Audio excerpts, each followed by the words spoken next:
let's start with this one. So we got a glass door fit here. Stony. Unreal. The final boss of Stonies. Yeah, it is like, it's unreal. And I'm wearing it. I think it's a Ralph Lauren bucket. It is. I've already zoomed in on that. Love that. I think the T-shirt is actually one from Too Hot. Legends of the vintage world. Yeah, and I can't remember which one it is, but it might be Boneville, something like that, like a sort of sailory. Okay. It's like an 80s muscle tee. Right, okay. So it's like showing the guns off. Yeah, it's like a cat. I know you've got the guns to show. It's good for me though, that, because I might have the guns, but I don't have I'm like under 6 foot. Do you know what I mean? So I'm more of like a square than a rectangle. You've got a drummer's tricep. Yeah, so it's like, and then this is where it goes a bit curveball. They're actually a Levi stay press. Vintage, old. Yeah, vintage, and I think that's Naziz or Aziz, something like that, Adidas shoe. Class, mate. And then the bag is unreal. That's what's the brand now?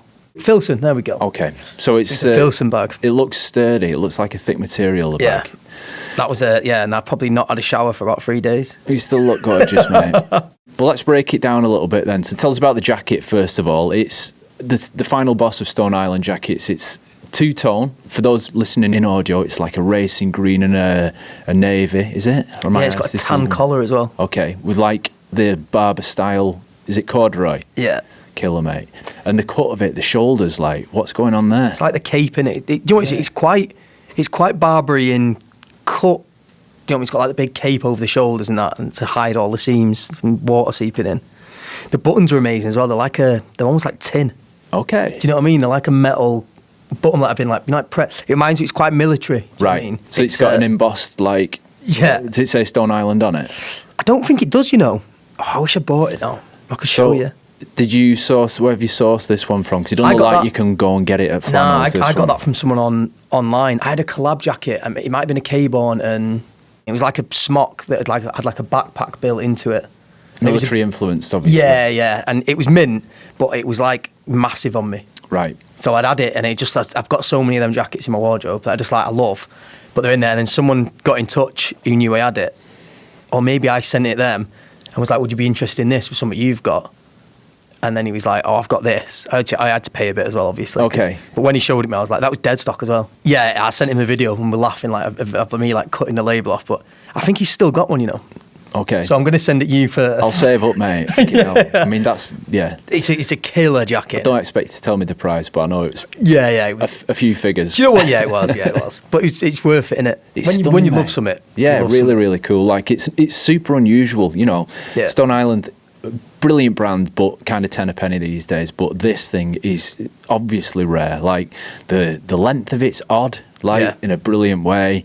The two-toneness of it is unusual and fits you like a dream, man. It's quite anti-Stone Island in a weird way. Yeah. Like I see, it's more of like a barber. Definitely. It's more like if I wore that with like wellies. Do you know what I mean? It wouldn't look like that mad. I know Neil Summers will hate me for mentioning wellies. You know what I mean? He hates a wellie. First mention, yeah. It must have been the best jacket at Glastonbury that year. I don't want to say, but I'm going to give myself that award. You didn't see anyone else topping it? I did not have a chance. Got a lot of love in that backstage area. I bet you did, mate. It looks like one of them that'll wear well as well. It looks like it'll age beautifully and get like whiter wrinkles on it. Oh yeah, it is like it's a dream jacket. I don't think it's very practical though. Do you know what I mean? It don't pack well. It's all creased all the time. Like you need to like hang it off for a few days and that. Tell us about the jeans then, because stay pressed is that the line down the front of it? Did you iron them in? Did they come with a crease already in them? So they were like a pant that was made for like the busy gentleman, I think it used to say. Okay. All the taglines and stuff like that. It's basically they stay pressed. Yeah. You know what I mean? You don't have to iron up. Yeah, exactly. Yeah. It's like they're done and it's like this horrible sort of plastic material. But the cuts of them are like the flared. So like I've wore them with like that in that sort of stuff, and I've also worn with like a 6-inch boot. Do you know what I mean? With like a double-breasted blazer. But I think that's my styling like completely. Like it's like that where it can be like uber chill, relax, or like a bit like I am today. Okay. But then also like 3-piece suits. Do you know what I mean? And like what I used to do as a job. Yeah. So I'm like, I don't really have like a style. And versatility, like day to night kind of thing, something you can wear as a band member doing your thing and then go out for dinner in as well. Yeah, exactly. It must have been a particularly dry glass door, judging by the colour of your Adidas there. Well, it was, to be fair. Yeah. It was. I think that was the year we played with We had like a few guests out, got a Mel C out, and we did a Spice Girls tune as well. Just funny, innit? I'll have to look up the footage of that one. Yeah, I had a moment where I was on stage, and I think it was the other stage, and I was like looking around, like Mel C, and we did Spice Up Your Life. Class, man. Well funny. High energy number. And just briefly on festivals in general, like festival fashion is you get to kind of act out your most extra self there, I guess. I remember buying a leather jacket, not dissimilar in colour to this one at Leeds Festival in about 2000. That didn't survive, did it, as well as that one? I bought it just because of how cool Brad Pitt looked in Fight Club, like a tan leather jacket, and wore that without a shirt on underneath. And I'd never done that in Chorley, but festivals give you the chance to kind of express. Never done that in Chorley. You wouldn't have. Yeah, exactly. Yeah. But you know, you do get to kind of play out a little bit at festivals, and obviously you're 30 there or getting towards 30. Yeah. Like, I think being in a band does that though. Okay. I always say this, this is funny, Neil always says this, again, another count two, but we're always laughing at like, if I'm saying to him, that's cool, like, this is fucking well out there, and he's like, you're in a band and you can wear the fuck you want. Do you know what I mean? It's like, and weirdly, being in a band, you sort of can. Yeah. Like, especially us on stage, like, we're quite androgynous and like, especially Tom, do you know what I mean? Like, and I think people are, but that was a conscious effort for us, especially when we first started out, because it's like, you're just sort of like another northern band. It's like we were a bit bored of the mould of just being like, I'm going to wear like a paisley shirt from Pop Boutique. Yeah. Do you know what I mean? You wanted to create that space for yourselves to play and express yourselves. Yeah, and just be a bit different. And it's weird now because obviously we get about in like flares and like proper 70s suits and that. And now that's not that mad. Yeah. When we first did it, but now it's like it's pretty common actually. Do you know what I mean? Especially like Harry Styles and things like that, doing it and putting that in like the mainstream. But yeah, we've been doing that for like a long time, really. Trailblazers, mate. Yeah, well, I'm not saying that, but do you know what I mean? I feel like that style is like, I just think on stage, and like you were saying, I think Glastonbury is that, like, not just Glastonbury, but like festivals. Yeah, like it's like you're on a little stage, aren't you, with your mates, and like everyone's got their idea to just be like, there's no judgment here, and it's weird. I think when you're in a band, you sort of because you expect to get judgment. Yeah. That you just don't give a shit. Yeah, man. Because even if I go out now, like I love this outfit, but someone could watch this and go, "What is that outfit?" Do you know what I mean? But then vice versa, they could go, "I love that outfit," and then hate another. It's like, cause it's just opinion, innit? So I think when you're putting yourself out there, you're not really bothered because you're like, well, someone's going to hate it or love it anyway. Someone's going to make an opinion. Liberating for you as a person, especially one that enjoys clothes, to be able to play. You know, you don't get to do that as an adult very often. No, like I love going to Italy and dressing like Summit. Do you know what I mean? Like, which brings us to our next pitch. Mr. Ripley, do you know what I mean? Man. Yeah, exactly. So tell us where we're at here. I'll ask you what year, but it's already on the bottom, isn't it? So tell us, for those people listening, what you're wearing, who you're with, what year it was. I'm with the lads, and this is very much skinny jean territory now. Yeah. 2016, that was in Hull. That Hull? shot. My part of the world. Yeah, the Welly. Okay. It's a wicked picture, man. Proper like band promo shot. Yeah, it's like early band promo shot, isn't it? It's the sort of like, I feel like we did probably about 17 of them shots. Like, okay. Do you know what I mean? Every day for like different bits and bops from different like magazines when you're first breaking through. But this was very much like leather jackets. It was sort of maybe us trying to be the Strokes. I was going to say that's the obvious like reference, isn't it? I've like I used to love doing that with jeans because I'm smaller. I used to always struggle getting like smaller jeans. Yeah. So I always used to buy ones that fit me well and just cut the bottom, just raw hem it and just leave it. You see, like under here, like and I still love a Gazelle. Yeah. And timeless. Yeah, just plain white tee, black leather. Same. Tom's got a Samba on there. And the rest of the lads have got Doc Martens on. And they've only got Doc Martens on because they gave them us for free. And we're all well skinned at the time. Doc Martens were giving out boots to every band in the world. Yeah, I think I had a pair of Doc Martens when I used to play in a band as well, man. But yeah, life has... That's what we literally... Most promo shots now that go about, we've all got Doc Martens on. They know what they're doing.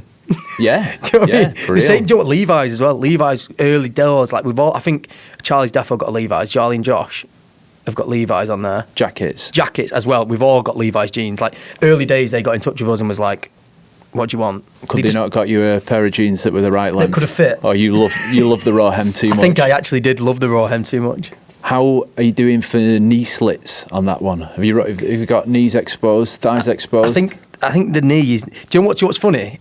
I actually wore these jeans this morning. Did you? How do they fit these days, man? All right, you know. Okay. But they're my dog walking pant now. Right. They can grow with you a pair of 501s, can't they? Yeah. But that's just funny that I've still got them, and just like I say, just when you're walking the dog. Yeah, man. I've got like a box in my room, and it's like just full of like old clothes that I don't wear, but obviously 'cause you just wear them, walk the dog, because they're just going to get fucked, aren't they? So jeans on a wet day, risky that.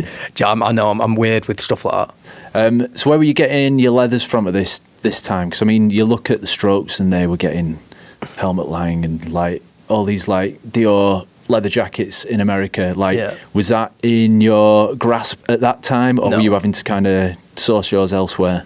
I can't remember if that one, but he was like top man. He was like pleather. You know what I mean? It wasn't. There was no way the budget could stretch out for a leather jacket. Even vintage leathers at the time were like, still talking about £100 or £100, aren't you? And there was no way I was like, I had that sort of money then. Do you know what I mean? Like, it looks legit, man. Like, I mean, in a photo, it looks every inch the rock style leather jacket. I'm thinking. Then there was a company that actually sorted us out with a leather called Boda Skins or something like that. Okay.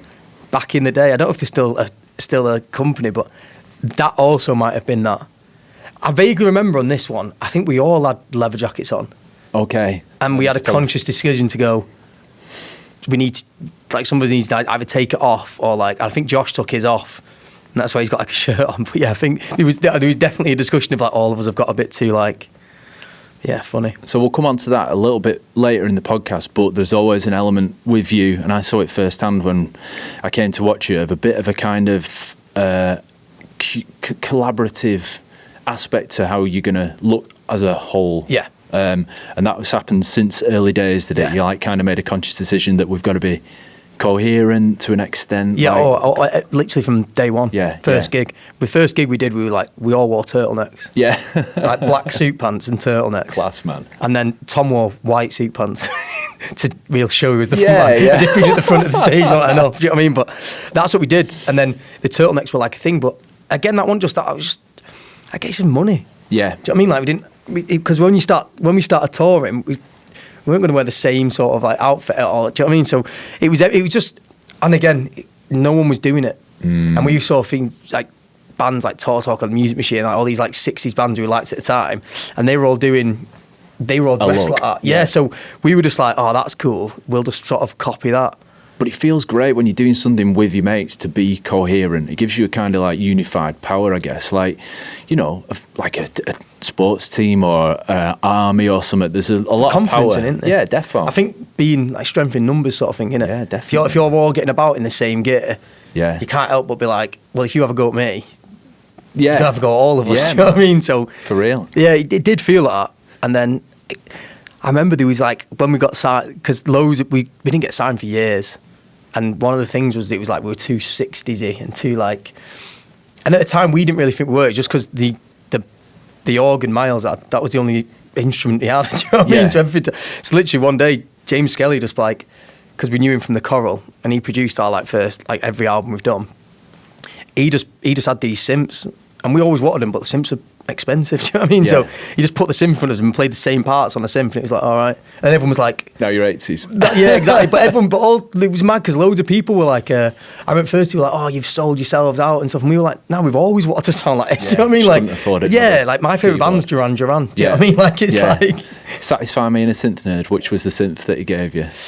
I think it was a Prophet. Okay. I think that was polyphonic. You could play the organ parts on it, but it did sound. I'm pretty sure that was the first one. But it might have been the DX7 as well. Okay. What first synth? Both I know. Of them. So you'll have to... but again, I am a drummer, so that could be wrong, and they might actually proper rip me about that.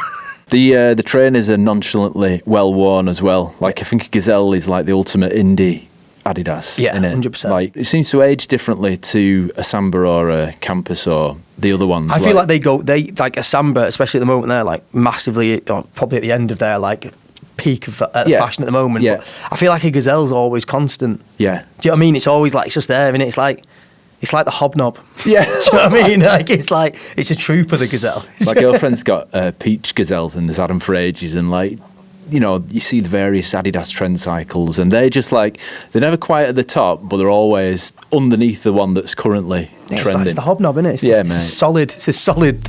Great. It's a solid staple. tell us what you're rocking and where you're at. So I am in Italy. I think I'm on the Amalfi Coast or in Ischia. I love Ischia. Come on, dude. Yeah, this is where I'm doing like the talented Mr. Ripley thing. Looking hunky, mate. This outfit, bar the shoes, was probably 50 quid. Okay. Very well put together. Thanks, man. The Very shoes well. are Gucci though, so Okay. I've let it down there. But no, that's one of my little tips that I always do. High-low. Expensive shoes. Expensive shoes. High street jack. Yeah. Like them pants are women's Uniqlo, I think. Okay. And I always get them longer. I'm giving away my secrets now. But always buy them longer. And we were talking about this. Always have a tailor. Okay. Or a seamstress Or who you be trust. all the knowledge to do it yourself. Yeah. But if you have someone like that, you can make really cheap clothes fit you as if you've paid thousands or hundreds for them. Do you know what I mean? Like, it's so easy. And I, basically, with their pants, get pants that you really like. They're women's because they were wider. And I wanted like a proper wide leg pant. And I got them maybe 6 inches too long. And just got them to put a turn up on them, because then all of a sudden it like makes a really basic pant look. Do you know what I mean? Yeah, Look like special, tailored. and like tailored, like. So I did that with them, and then like I say, I've got a Gucci loafer on, and the shirt that's vintage from one of them places in America. It's like I got it touring, and I can't remember what state we was in, but they were basically like, this is the state where everyone comes to die. All So right. it's like the highest, the highest retirement state. Okay. And basically, the vintage shopping is unreal, like so good. And that was like, I think that shirt, which I absolutely love, it's absolutely mangled now though. Like Okay. it's stained everywhere. What's it made of? 'Cause It's I like a can't cheesecloth. Okay. It's mad. Yeah, it wrinkles beautifully around the collar. Yeah, it's really thin. It's been doubled up, and like it's a bit of a nightmare. You see the pockets are sagging because they're so old now Yeah, and but that's stuff. the vibe, man. Yeah, I'm getting this shirt remade at the moment. Okay. Yeah. Have you taken it to a pattern cutter and Yeah, like... who I used to work under. Oh, wow, man. I'm taking it to her, and we're basically remaking it at the moment because the length of it is just. I was going to say, it came that cropped that you didn't have to get that done. Yeah, so I think what it was like pool wear. So that was dead stock when I bought it. Okay. And I can't. From what year are you guessing? Like It must have been like a 70s? 70s, yeah, like either late 60s or early 70s. But the tags on it were all, I'm pretty sure it said pool wear, and it was like a guy with like proper Speedos on. Do you know what I mean? With like that. And I think it came in a thick toweling material as well. Okay, which I didn't have. I've All right. that one. So there was two. But it just on the label. I'm pretty sure off the top of my head, but it was like $12 or something like that. Do you know what I mean? It was like proper, like it wasn't expensive. Have you attempted to rock it with just Speedos yourself? I wouldn't want to put people through that. Not put them pictures on Instagram. Yeah, well, I just wouldn't want to. I just wouldn't want to offend the average person. Do you know what I mean? And what's the Uniqlo hack then? Because I've heard a few blokes talking about buying women's trousers. What size waist are you, and what size do you get in the women's? I'm like a 29-inch waist. Okay. Like. Sylph-like. Yeah, like I am as well, actually. Yeah, that's what I feel like. It's like, or 30, I get 30 in jeans. Do you know what I mean? Right. To sit a bit lower. But yeah, 29 and 30 legs. So like, I'm proper square. Okay. Do you know what I mean? So I struggle with pants, but like, there's something about the cut of women's pants. I mean, there's loads of like analogies of like people taking the piss out of this like IT crowd and stuff like that. All right. But there's something about it where it's just like, because these are pleated as well there. Yeah, you get slightly more interesting like shape on it. I just think women's clothes have a bit more thought into them, are made better, Yeah. and like with less branding and less like I wear so much women's clothes. I mean, think this even- jumper's women's. It's probably the most trying to be obvious in it. But it's like Even going back to that previous picture with the skinny jeans, like it was quite, until Top Man started doing them, Yeah. it was difficult to get that cut of jean in the men's range. So it was women's clothes, like in the Levi's and stuff. If you wanted to look like the Strokes in my first 2006. jeans, my first Levi's were women's. Yeah. I remember they used to like cut the sides of my hips a little Yeah. bit. Do you know what I mean? But it was like, I need them skinnier. You look $1 million, man. Thank you. Let's just discuss the Gucci loafers for a sec. Like, Everyone should have a pair of Gucci Oh, loafers. mate. I have had a pair, actually. I got them for a right steal on eBay, but they were like half a size too small for me, so I've had to move them on now. But I need to reacquaint That's what I'd say to myself. everyone as well. You don't have to, because it's Gucci loafer, because the leather's so good. If you can buy them on eBay or Vestiaire or like someone like that for like not as expensive. Yeah. But if you're lucky enough to be able to afford them, get them. Like I bought them and they were like, I think they were 500 quid at the time. But now you try and buy them, they're like 70. It's like gold. They'll just keep going up in value, and they never change them. They're like just a staple, aren't they? Where it's like you can put that with so many outfits. Mate, it's like the most versatile shoe going. And when you slip your foot into one, you just feel like the opulence of it, like the way it slides in. You like feel like a lord or something putting your foot in a Gucci loafer. And like I said, you can because obviously shoes are a proper investment. I think you should always buy good shoes. I've always stuck to that. I've got Paraboot on tonight. Do you know what I mean? Like it's like I think just proper good shoes are worth it because you can make any outfit look amazing. We always say it. We do it on stage. Like I've got loads of like got proper nice Gucci boots and stuff like that. It's a bit out there. Do you know what I mean? Well, we were talking about when you came to watch us, and I was like, yeah, but then like the other rest of the outfit usually is like vintage, and I've bought it for like 50 quid. Yeah. Do you know what I mean? Yeah. It's like, but it just goes out there, doesn't it, and just puts you above like. Yeah. Can just top an outfit off, I think. And it's feel as well, innit? It's how it makes you feel. And I think getting a spenny shoe on does make you feel like a boss. Yeah. But holiday dressing, man, like I love going on holiday and getting something that I know I probably wouldn't wear. It might be a crocheted shirt that you can see a little bit of nipple through. Too right. You wouldn't wear it in the pub in England, but when you go on holiday, you can again kind of cosplay a little bit of something because you know it's just you and your missus, or like you and a couple of mates or something like that. Yeah. And there's a different set of rules. Is that something that you kind of tap into when you go away? Yeah, it is. It's like that. It's like you were saying. It's that. I think it's the excitement of it and being like, I love it. When we book an holiday, the first thing I do straight away, bang, looking for the outfit, sort of planning the days out. Like, especially if you go to Italy and you can wear Gucci. Italy's my favourite place. Yeah, like it's when me and Sophia go on holiday because Sophia's half Italian as well. Okay, so we're like, it's not really a conversation. It's like if it's small, we go to the lakes. Do you know what I mean? If we're going on holiday, it's like I want to go to Italy. Yeah, the food's mint. The climate's mint. I love the culture. Yeah. It's a beautiful place. It's probably the most beautiful place in the world, I think. Do you know what I mean? Like, because everyone looks boss, you've got to bring your A game as well. You know, you've got to you don't want the locals sneering at your cheap English plastic shoes, do you? Well, this is the other thing, innit, with Italy. I feel like you get like people who dress fucking tragically. Right. Like chavs from like the fucking, do you know what I mean? Like chavs when I was a kid started dressing like that there. Okay. Or you get people who are like ultra slick where you're looking at them, you're going, if I wore that outfit, I wouldn't look that good. Do you know what I mean? Like they just the way it falls on him is just like unbelievable, and you're just like, how are you looking that good? Effortless drip, man. Yeah, 100%. God, I need to book an Italian holiday. Yeah, do it, man. Trust me, it feels amazing. Strangers